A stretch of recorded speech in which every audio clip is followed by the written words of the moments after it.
En ce 3e lundi de Carême, nous chantons. Mon âme a soif de toi comme un cerf altéré.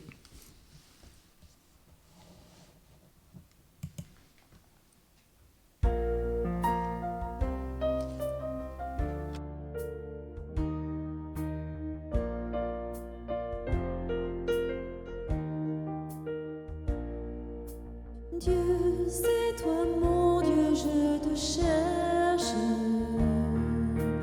Mon âme a soif de toi. Sans toi, ma vie est une terre aride et altérée sans eau.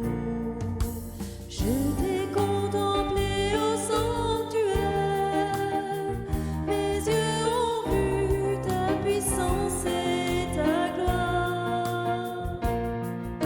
Oui, bien meilleur que la vie est ton amour, à jamais tu seras louange de mes lèvres. Dieu, c'est toi mon Dieu, je te cherche.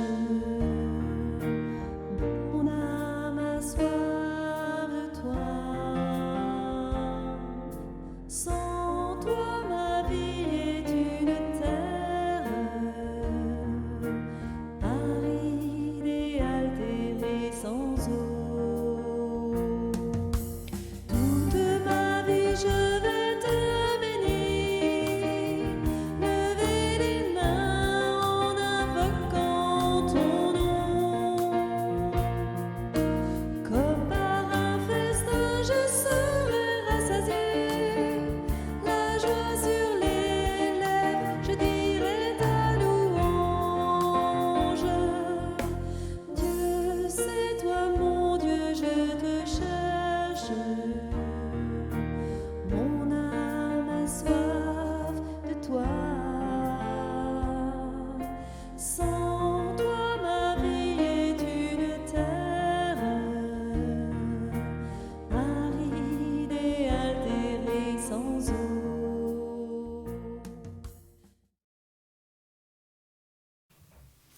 Au nom du Père et du Fils et du Saint-Esprit, Amen. le Seigneur soit avec vous. Et avec votre esprit.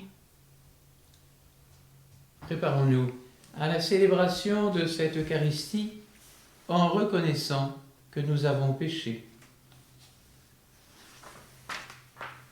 Seigneur Jésus, envoyé pour guérir les cœurs qui reviennent vers toi, Seigneur, prends pitié. Seigneur, prends pitié. Ô Christ, venu appeler les pécheurs, ô Christ, prends pitié. Ô Christ, prends pitié. Seigneur qui siège à la droite du Père où tu intercèdes pour nous, Seigneur, prends pitié. Seigneur, prends pitié. Que Dieu Tout-Puissant nous fasse miséricorde, qu'il nous pardonne nos péchés et nous conduise à la vie éternelle. Amen. Prions le Seigneur. Que ta miséricorde inlassable, Seigneur, purifie et protège ton Église, puisque sans toi, elle ne peut demeurer en ton salut. Dans ta grâce, gouverne-la toujours, par Jésus-Christ, ton Fils, notre Seigneur, qui vit et règne avec toi dans l'unité du Saint-Esprit, Dieu pour les siècles des siècles. Amen.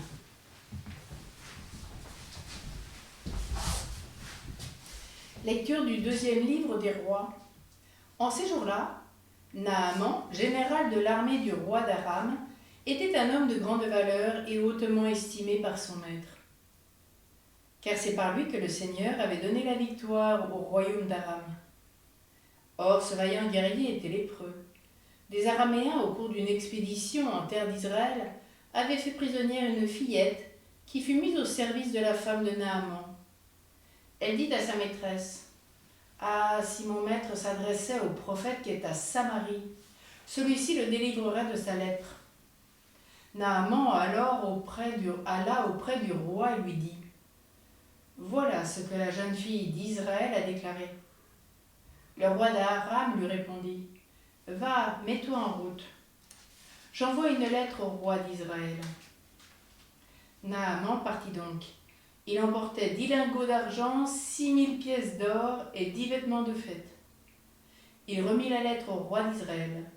Celle-ci portait: En même temps que te parvient cette lettre, je t'envoie Naaman mon serviteur, pour que tu le délivres de sa lèpre. Quand le roi d'Israël lut ce message, il déchira ses vêtements et s'écria: Est-ce que je suis Dieu, maître de la vie et de la mort? Ce roi m'envoie un homme pour que je le délivre de sa lèpre. Vous le voyez bien, c'est une provocation.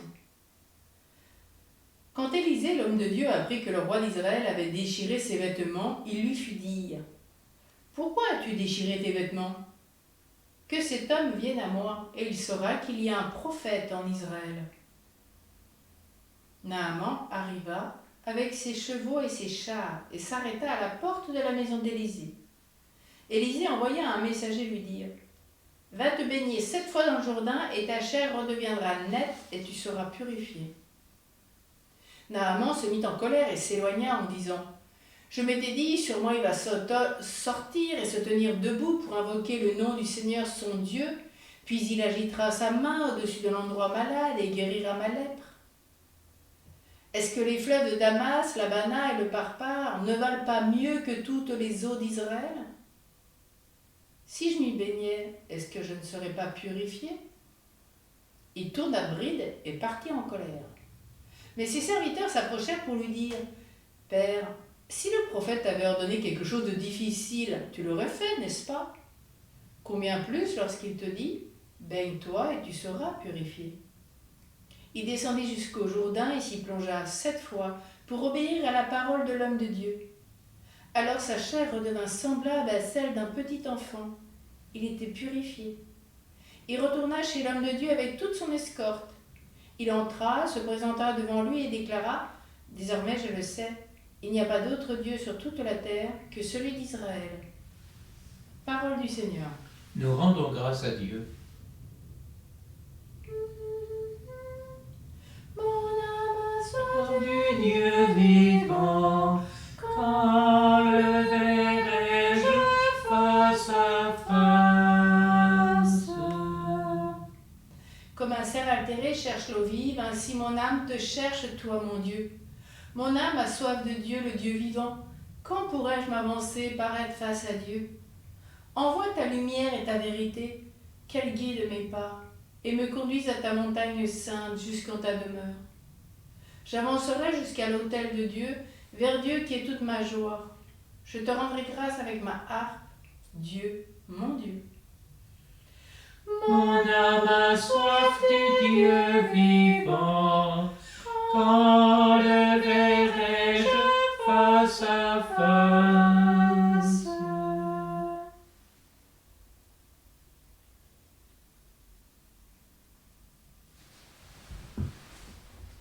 Gloire au Christ, sagesse éternelle de Dieu vivant. Gloire à toi, Seigneur. J'espère le Seigneur et j'attends sa parole. Près du Seigneur est l'amour, l'abondance du rachat. Gloire au Christ, sagesse éternelle de Dieu vivant. Gloire à toi, Seigneur. Le Seigneur soit avec vous. Et avec votre esprit. Évangile de Jésus-Christ selon saint Luc. Gloire à toi, Seigneur. Dans la synagogue de Nazareth, Jésus déclara: Amen, je vous le dis, aucun prophète ne trouve un accueil favorable dans son pays. En vérité, je vous le dis, au temps du prophète Élie, lorsque pendant 3 ans et demi le ciel retint la pluie et qu'une grande famine se produisit sur toute la terre, il y avait beaucoup de veuves en Israël. Pourtant, Élie ne fut envoyé vers aucune d'entre elles, mais bien dans la ville de Sarepta, au pays de Sidon, chez une veuve étrangère. Au temps du prophète Élisée, il y avait beaucoup de lépreux en Israël, et aucun d'eux n'a été purifié, mais bien Naaman, le Syrien. À ces mots dans la synagogue, tous devinrent furieux. Ils se levèrent poussèrent Jésus hors de la ville et le menèrent jusqu'à un escarpement de la colline où leur ville était construite pour le précipiter en bas. Mais lui, passant au milieu d'eux, allait son chemin. Acclamons la parole de Dieu. Louange à toi, Seigneur Jésus.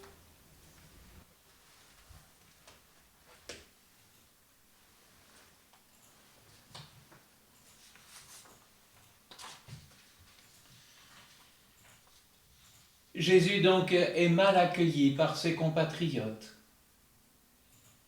Et il essaye de leur ouvrir les yeux en faisant appel à leur histoire, l'histoire d'Israël, l'histoire du salut dans laquelle les prophètes porteurs de la parole de Dieu n'ont eux-mêmes rarement été bien accueillis. Décidément, les messages des prophètes d'hier ou d'aujourd'hui dérangent.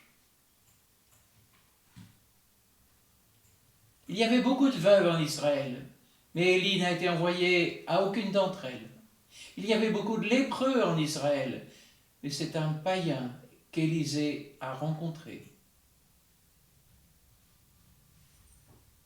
D'un côté, une pauvre femme, veuve, phénicienne, criant famine et attendant la mort avec son enfant. De l'autre, un homme syrien, riche officier, proche du pouvoir, mais lépreux. Ainsi, le salut ne dépasse donc pas seulement les limites d'une frontière nationale ou religieuse, mais aussi des catégories sociales. Plus encore, derrière ces deux figures allégoriques, nous pouvons pointer la gratuité et le dénuement nécessaires pour accueillir la grâce de Dieu. En effet, la veuve de Sarepta est celle qui accepte de partager le peu qui lui reste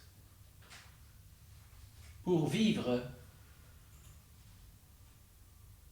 avec ce prophète étranger, juif, nommé Élie. Élie qui, sur la parole de Dieu, a dû lui aussi passer l'interdiction de loger chez une femme païenne. De même, le général syrien devra quitter son pays pour rencontrer Élisée, mais aussi, et peut-être surtout, quitter son orgueil et faire tant de kilomètres pour se plonger dans un ruisseau ridicule nommé Jourdain. C'était le récit de la première lecture. Abaissement et gratuité, que l'on retrouve aussi chez Élisée qui refusera tout salaire et tout cadeau en règlement de la guérison de Naaman. Donc, ni cette veuve, ni le général ne méritaient un tel salut. L'action divine est entièrement gratuite. Et ils ont accueilli par les prophètes la parole du Seigneur dans l'humilité.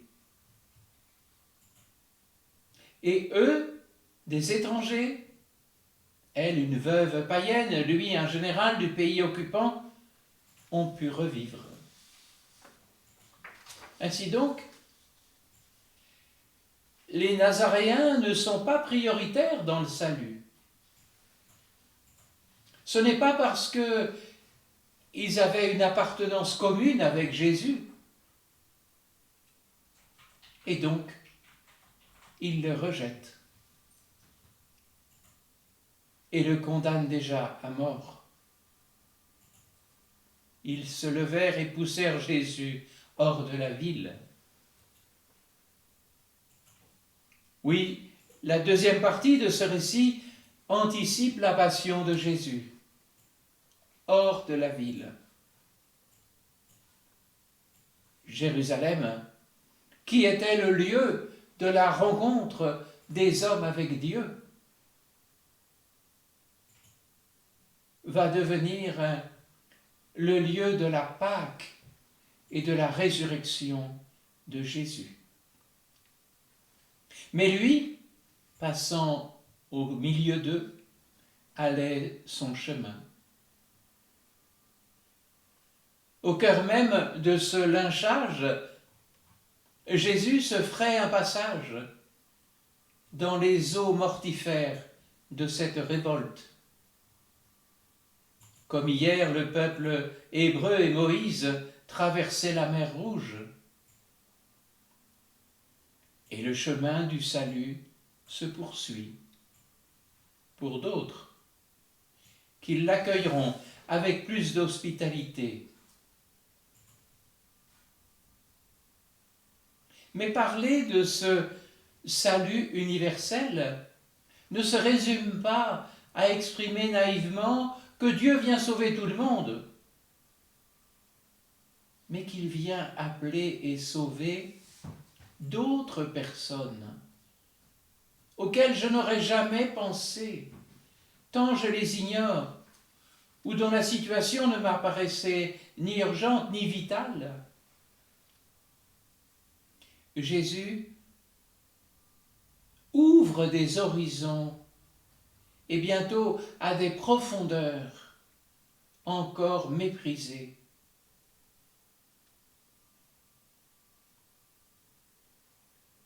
C'est l'inouï de cette bonne nouvelle et l'inattendu de la grâce que nous avons sans cesse à découvrir.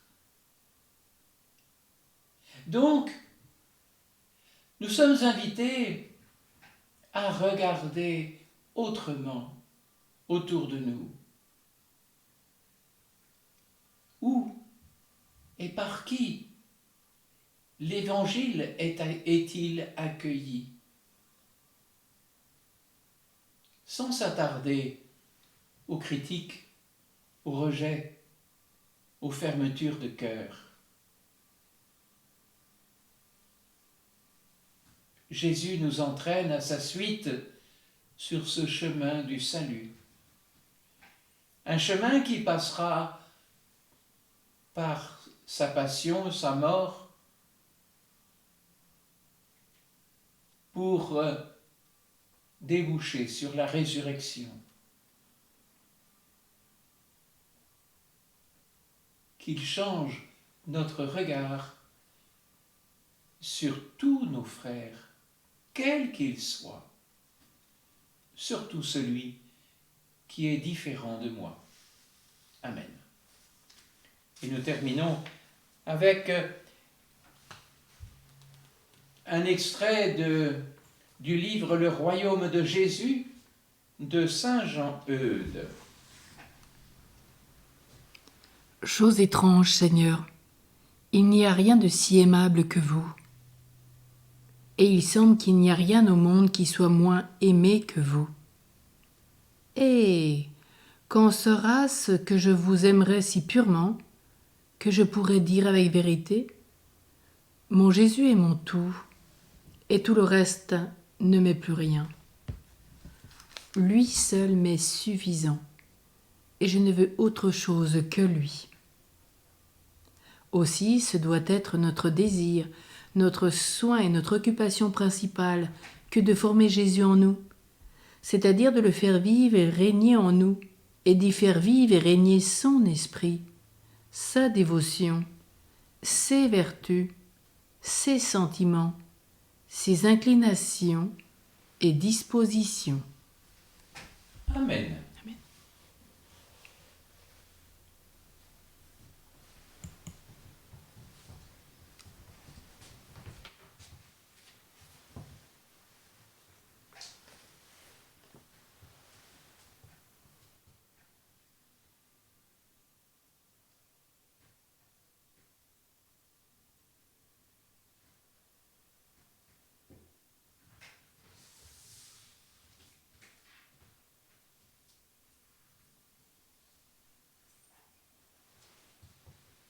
Tu es béni, Seigneur, Dieu de l'univers.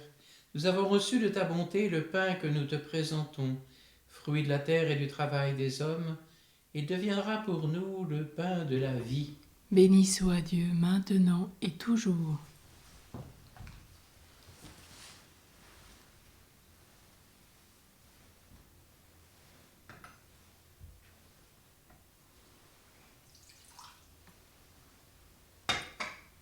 Comme c'est tout se mêle au vin pour le sacrement de l'Alliance, puissions-nous être unis à la divinité de celui qui a pris notre humanité.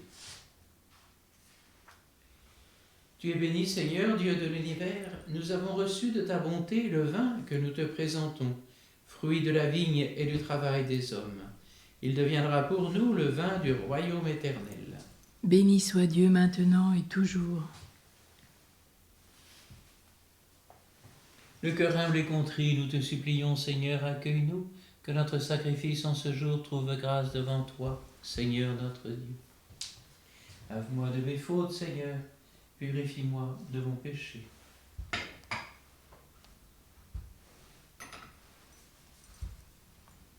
Prions ensemble au moment d'offrir le sacrifice de toute l'Église. Pour la gloire de Dieu, le salut du monde.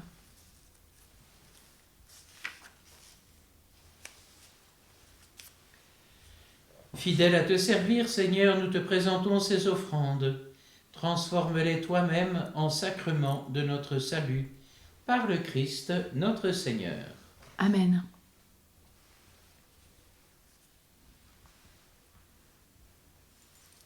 Le Seigneur soit avec vous. Et avec votre esprit, Élevons notre cœur.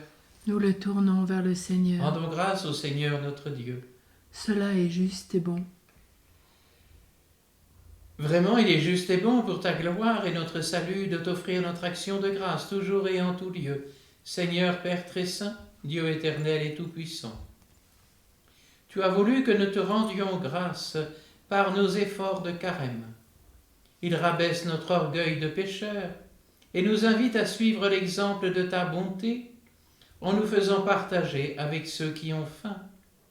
C'est pourquoi, avec les anges innombrables, d'une seule voix, nous célébrons ta louange en proclamant Saint, Saint, Saint, Saint le Seigneur, Dieu de l'univers. Le ciel et la terre sont remplis de ta gloire. Hosanna au plus haut des cieux. Béni soit celui qui vient au nom du Seigneur. Hosanna au plus haut des cieux. Toi qui es vraiment saint, toi qui es la source de toute sainteté, Seigneur, nous te prions. Sanctifie ces offrandes en répandant sur elles ton esprit, qu'elles deviennent pour nous le corps et le sang de Jésus le Christ notre Seigneur.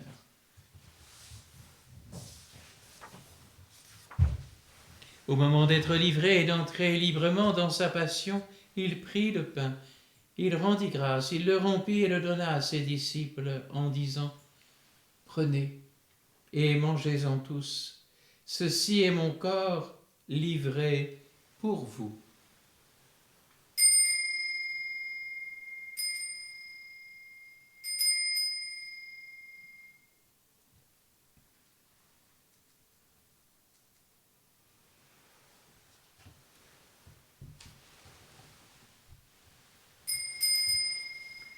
De même, après le repas, il prit la coupe. De nouveau, il rendit grâce et la donna à ses disciples en disant « Prenez, buvez-en tous, car ceci est la coupe de mon sang, le sang de l'alliance nouvelle et éternelle, qui sera versé pour vous et pour la multitude en rémission des péchés. Vous ferez cela en mémoire de moi. »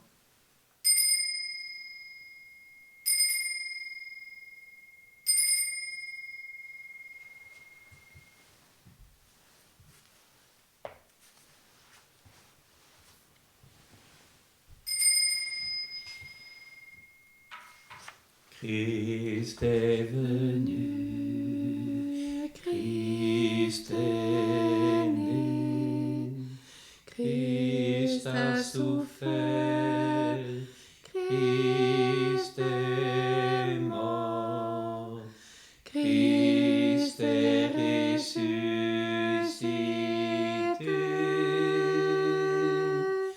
Christ est vivant.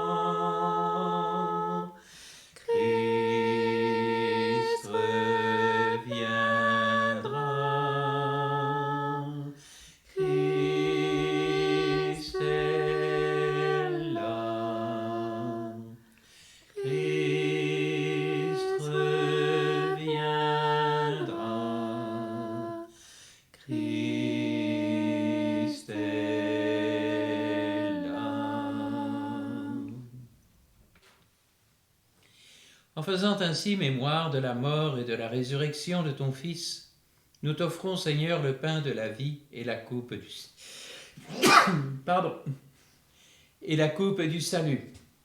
Et nous te rendons grâce car tu nous as estimés dignes de nous tenir devant toi pour te servir. Humblement, nous te demandons qu'en ayant part au corps et au sang du Christ, nous soyons rassemblés par l'Esprit Saint en un seul corps. Souviens-toi, Seigneur, de ton Église répandue à travers le monde. Fais-la grandir dans ta charité, en union avec notre pape François, tous les évêques, les prêtres et les diacres.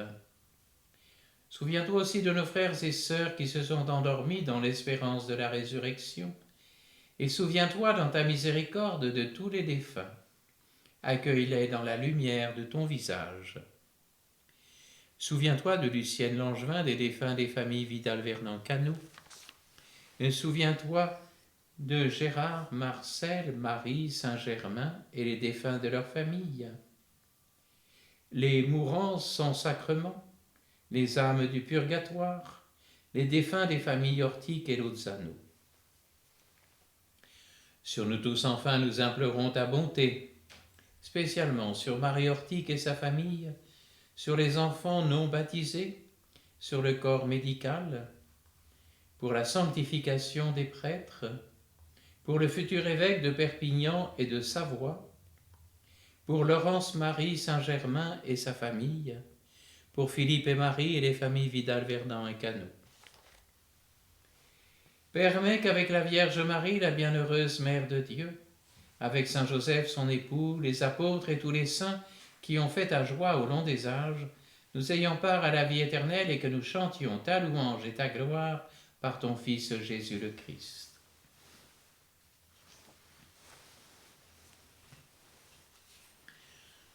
Par lui, avec lui et en lui, à toi, Dieu le Père Tout-Puissant, dans l'unité du Saint-Esprit, tout honneur et toute gloire pour les siècles des siècles.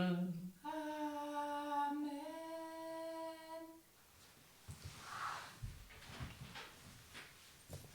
Comme nous l'avons appris du Sauveur et selon son commandement, nous osons dire: Notre Père qui es aux cieux, que ton nom soit sanctifié, que ton règne vienne, que ta volonté soit faite sur la terre comme au ciel. Donne-nous aujourd'hui notre pain de ce jour. Pardonne-nous nos offenses, comme nous pardonnons aussi à ceux qui nous ont offensés. Et ne nous laisse pas entrer en tentation, mais délivre-nous du mal. Délivre-nous de tout mal, Seigneur, donne la paix à notre temps. Soutenus par ta miséricorde, nous serons libérés de tout péché, à l'abri de toute épreuve, nous qui attendons que se réalise cette bienheureuse espérance, l'avènement de Jésus-Christ notre Sauveur. Car c'est à toi qu'appartiennent le règne, la puissance et la gloire pour les siècles des siècles. Seigneur Jésus-Christ, tu as dit à tes apôtres: je vous laisse la paix, je vous donne ma paix. Ne regarde pas nos péchés, mais la foi de ton Église. Pour que ta volonté s'accomplisse, donne-lui toujours cette paix, et conduis-la vers l'unité parfaite, toi qui vis et règnes pour les siècles des siècles. Amen. Que cette paix du Seigneur soit toujours avec vous. Et avec votre esprit. Agneau de Dieu qui enlève les péchés du monde. Prends pitié de nous. Agneau de Dieu qui enlève les péchés du monde. Prends pitié de nous. Agneau de Dieu qui enlève les péchés du monde. Donne-nous la paix.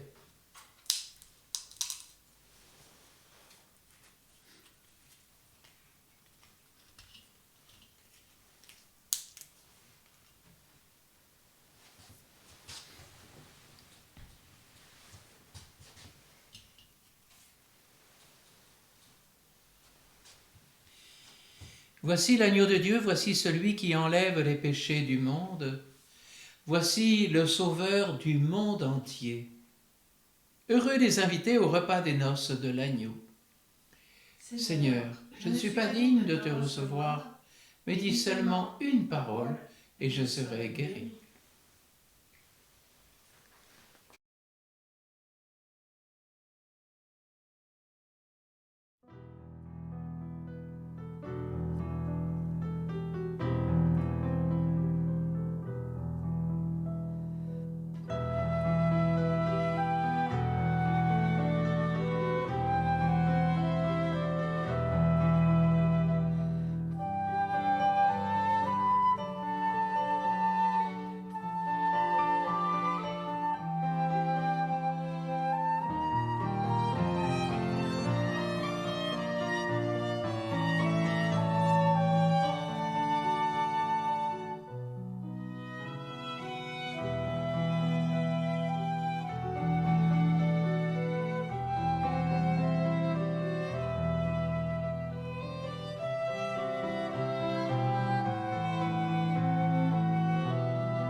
Prions encore le Seigneur. Que notre communion à ton sacrement, Seigneur, purifie chacun de nous et réalise notre unité par le Christ notre Seigneur. Amen. Le Seigneur soit avec vous. Et avec votre esprit. Protège ton peuple en prière, purifie-le. Apprends-lui à mettre à profit la consolation reçue dès maintenant pour avancer vers les biens à venir, et bénis-le au nom du Père, du Fils et du Saint-Esprit. Amen. Allez dans la paix du Christ. Nous rendons grâce à Dieu.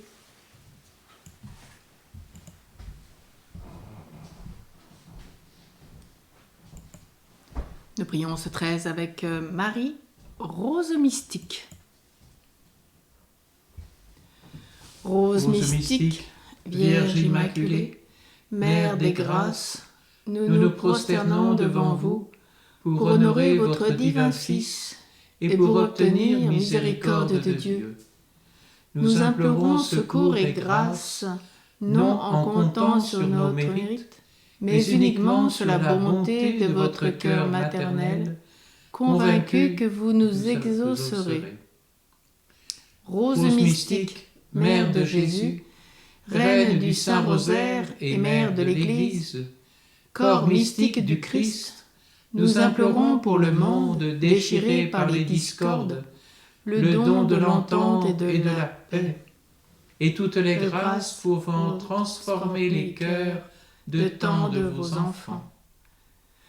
Rose mystique, Reine des apôtres, faites éclore autour des autels eucharistiques de nombreuses vocations sacerdotales et religieuses qui, par la sainteté de leur vie et de leur zèle ardent, puissent établir le règne de votre Fils dans le monde entier. Répandez sur nous vos célestes grâces. Salut, ô Reine. Prie pour nous. Salut, ô Reine mystique, Mère de l'Église, prie pour nous. Prie pour nous. Rose mystique, prie pour nous.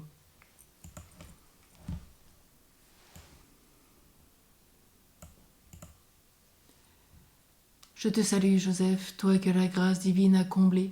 Le Sauveur a reposé dans tes bras et grandi sous tes yeux. Tu es béni entre tous les hommes, et Jésus, l'enfant divin de ta virginale épouse, est béni. Saint Joseph, donné pour Père au Fils de Dieu, prie pour nous dans nos soucis de famille, de santé, de travail, jusqu'à nos derniers jours, et daigne nous secourir à l'heure de notre mort. Amen. Amen. Marie au cœur douloureux et immaculé, Sois notre refuge et conduis-nous vers le Père. Marie, Reine de la paix, Prie pour nous. Saint Joseph, chef de la Sainte Famille, Prie pour nous et sanctifie nos familles.